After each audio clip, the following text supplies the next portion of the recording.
So hi Carolina, this is Carolina Paz. She's a wonderful artist, and she shared with me her story. My name's Vasumi, and I love to interview really interesting people and interesting stories, their stories. So I wanted to do an interview with Carolina because her story really,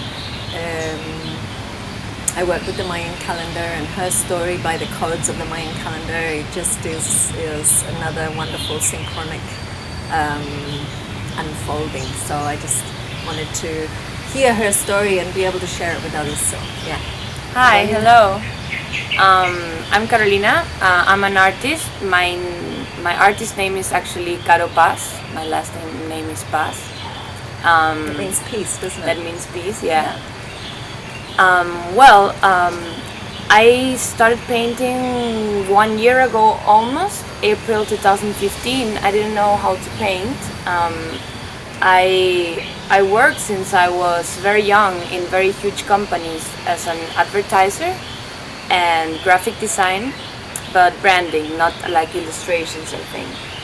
And I was gaining so much money, and I was actually doing the right thing for society, you know, having a good career and then maybe rent a house or something, stability and that stuff. But I felt something inside me that actually wasn't going good. But it was for me very difficult because I'm from Peru. In South America we have all this culture about like tradition and stuff.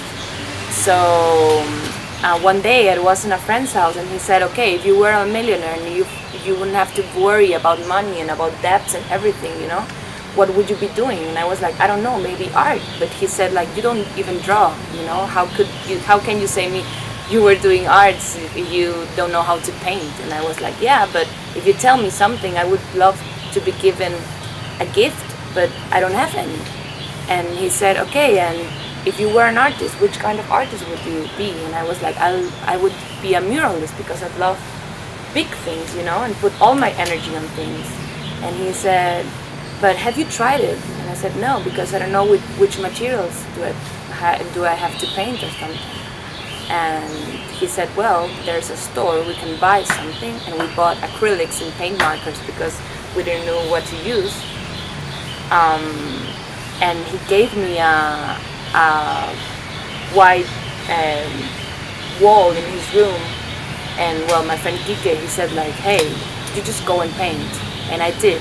I finished my first mural. I painted for 20 hours. I just couldn't stop. But because I didn't know how to paint, I was okay.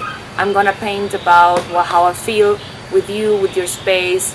I'm gonna paint you, your essence, you know, and I'm gonna put a word or a phrase that reminds you something that you have to let go. And I put don't overthink.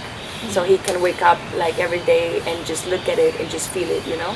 And I believe that we all have like a totem animal inside us, and that's the animal that we have to release.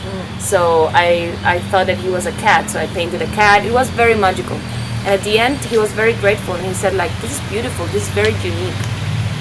Why don't we post it on Facebook? And I was so embarrassed, you know, posting myself like as an artist because I wasn't one. And he did, and then everything changed, you know, like 2 weeks later I was asked by Converse to be in an event and paint for them. And then who was it? Converse. Yeah, the sneakers. And they are sneakers, yeah. Yeah, and it was a huge brand, and I was like, am I really like getting all these job offers? What is happening? You know, I don't know how to paint. And I just was, okay, I'm going to take what universe has given to me, you know, I'm just gonna do it. And I went for that, and the next 2 weeks I was invited to a contest, and I said, okay, I'm gonna participate, you know, even though I don't believe in like competition and stuff. I don't do that anymore, but it was the first time that I had won, and I won. And when that happened, that came TV and magazines and stuff, and they said like, hey, how long do you paint? Where did you study? You know, like what everybody like asks, yeah, what's your professional record? And I don't know. I was like, I don't know how to paint. I just painted 1 week ago, and now I'm here, and I don't know. I just trusted. And actually the word that I always use in my art is like trust. You know, trust in yourself. And well, now I'm here in Bali because I'm traveling around the world just doing art. You can see my art in more than 20 countries around the world.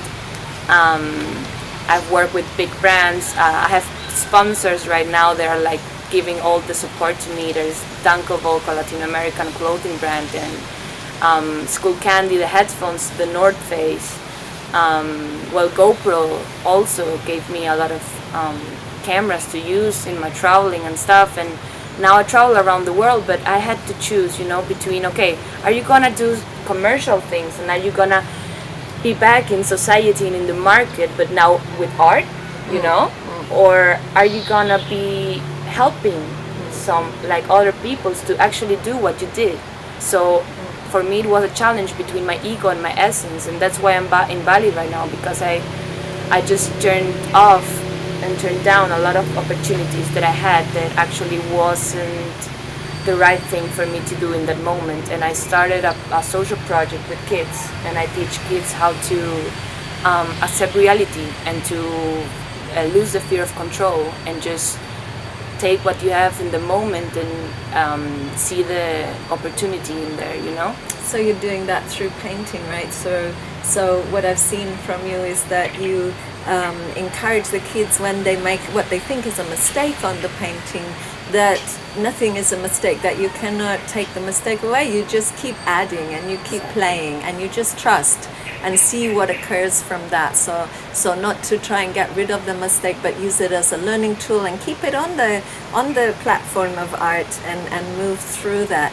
So I just like to also say here that on the Mayan Dreamspell, Carolina is a yellow planetary sun, which is guided by the stars. So what that means is that her natural essence, and she's in the cycle of the monkey, which is all about trust, that she's here to teach and to teach trust and to manifest that through just shining the light on art, on what is in one's own essence beautiful.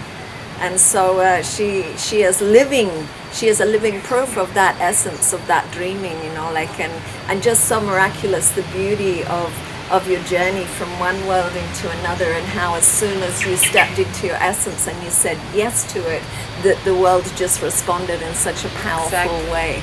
And I think that's possibly the major message, right? Just for us all to be encouraged to step into our essence, to face the fear of doing that, and to see if we fly in that way.